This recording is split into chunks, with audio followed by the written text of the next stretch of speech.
asshole for telling my family no more to monthly family dinners. Ever since my dad was a kid, our family has done monthly family dinners, nicer ones than your average family dinner. It's something our family did when my siblings and I were kids too. We'd have grandparents over and we'd all have a nicer dinner together. My siblings and I grew up, we still did it, only instead of what happened before, where branches broke off over time and did their own, they decided we should include partners, spouses, and our kids as a whole in one.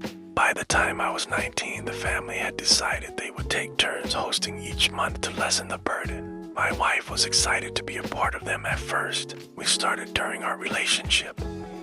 Did the cooking to start, and then she took over after a while because she wanted to. My family had seemingly got along with my wife before this point, but they were overly harsh of her cooking with the exception of my two younger siblings. She tried to make them happy, but no dice. I told them they could be kinder. They said she should cook better or cook different things. My wife didn't make anything they don't eat. But nothing was right. She grew frustrated and I grew suspicious. So we hosted a couple of months ago and I told my wife we were going to pretend I did the cooking. Just to see. She told me she felt like they just weren't fond of her food.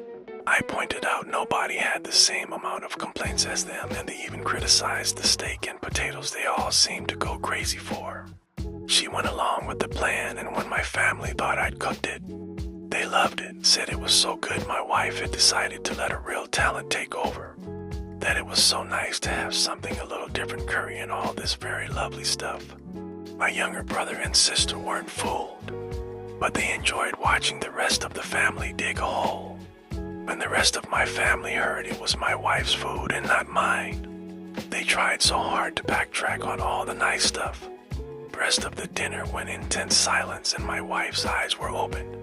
I told her I was done with these dinners and she was my priority. She felt a little bad. I told her we could have dinners with my younger brother and sister sometimes. It's less stress anyway. When we didn't show up to last month's dinner or this one, my parents and siblings started asking questions. I told them each time we weren't going again, but missing to made it sink in. They told me we need to be there. I said never again. My wife doesn't deserve their disrespect. I told them they ruined what they wanted by being assholes to her. They said I was overreacting, making very relationship-harming choices and treating them badly for simply having issues with my wife's food. They also said to think of future kids and how they'll miss out. Some of it got to my wife a little, which I have tried to reassure her about. Am I the asshole?